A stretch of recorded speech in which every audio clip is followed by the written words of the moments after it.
रहे हैं राष्ट्रीय हित। आइए नजर डालते हैं आज की कुछ खास खबर की ओर। हरियाणा के पूर्व गृह मंत्री एवं वरिष्ठ भाजपा नेता अनिल विज ने कहा है कि भारतीय जनता पार्टी प्रदेश की सभी 10 लोकसभा सीटों पर विजय होगी। उन्होंने कहा कि विपक्ष मुद्दा विहीन है और भाजपा के खिलाफ चुनाव मैदान में जाने के लिए विपक्ष के पास कोई मुद्दा नहीं है। अनिल विज रविवार को वरिष्ठ भाजपा नेता डॉक्टर योगेश बेदानी के आवास पर अनौपचारिक बातचीत कर रहे थे। उन्होंने कहा कि केंद्र व प्रदेश की सरकार ने जनता के हित में इतने विकास और जन कल्याण के कार्य किए हैं जिनका विपक्ष के पास कोई तोड़ नहीं है। विपक्ष बेवजह शोर शराबा कर रहा है, लेकिन जनता ने अच्छी तरह से जान लिया है कि भाजपा ही हर वर्ग की हितैषी है और यही कारण है कि जनता ने तीसरी बार भाजपा सरकार बनाने की ठान ली है। उन्होंने दावा किया है कि देश भर में प्रधानमंत्री नरेंद्र मोदी के नाम की सुनामी चल रही है और इस सुनामी के आगे विपक्ष कहीं ठहर नहीं पाएगा।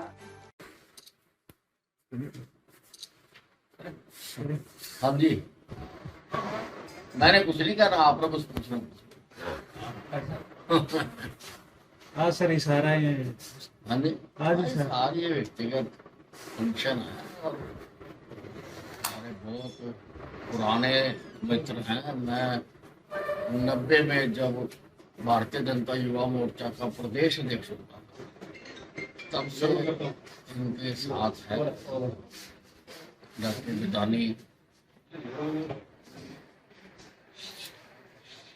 सर, जो घटनाक्रम हुआ है सीएम हरियाणा में, सीएम तक को बदलना पड़ा, क्या जो पुराने जो सीएम थे मनोहर लाल जी वो सही काम नहीं कर रहे थे? इसका मतलब आपके हिसाब से क्या कहना? नहीं, बढ़िया काम कर रहे थे। अब ये तो हाईकमांड की मर्जी है, किससे कहाँ काम लेना वहाँ ले सकते हैं।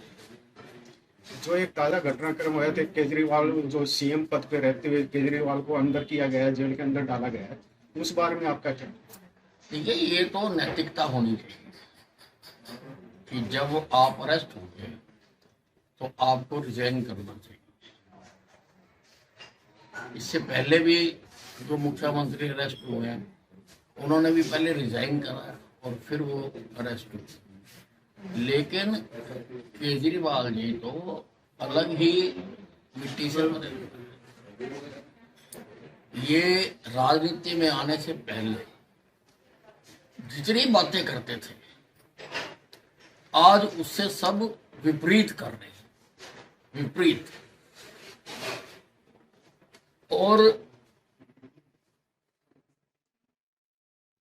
पहले हमारी थी विदुर नीति, फिर चाणक्य नीति, अब है केजरी नीति। यानी पार्टी के वरिष्ठ लोग ऐसे काम कर रहे कि जेल के अंदर चले जाए और जेल के अंदर से फिर सरकार चलाए, ऐसा इनका सोचना है। ऐसी ये इन्होंने अपनी नीति बनाई। सर, पिछली होली आप मंत्री थे और इस बार जो है आप मंत्री पद पर नहीं है, ऐसे में समर्थकों में निराशा हुई है। नहीं, किसी को निराश नहीं होना चाहिए। जब मैं ही निराश नहीं हूँ तो किसी और को निराश होना नहीं चाहिए। पार्टी का अनन्य भगत हूँ, पार्टी का काम करना है और जरूरी मंत्री रह के थोड़ा काम कर सकते हैं, एमएलए रह के भी काम कर सकते हैं। तो एज एमएलए रह के पहले से भी कई गुना ज्यादा काम करूंगा। लोकसभा चुनाव को किस तरह से देखते हैं? लोकसभा चुनाव में ना केवल हरियाणा में बल्कि सारे देश में नरेंद्र मोदी की सुनामी चल रही। जिस प्रकार से सुनामी के आगे आने वाले जो पेड़ हैं या और चीजें हैं वो तहस नहस हो जाती है, उसी प्रकार से इस सुनामी के सामने जो खड़ा होगा वो धराशायी हो जाएगा। दूसरा सर, जो राजकुमार सैनी जो अपना समर्थन है कांग्रेस को दे रहे, किस तरह से दे? तो अपने अपनी राजनीति करते रहते, उससे कोई फर्क नहीं। जब इनमें से इनको खड़े मत देखो, ये इंडी के खड़े कितने हैं, इनके पड़े देखना 4 तारीख को कि इनके पड़े कितने हैं। विशा पहले गृह मंत्रालय आपके पास था और अभी सीएम साहब के पास है, तो कभी उनको एक्सपीरियंस जो आपके पास है तो आप अपना शेयर करना चाहेंगे? नहीं, वो तो पार्टी की संपत्ति है। जो कुछ हमने सीखा है पार्टी से सीखा है और जो भी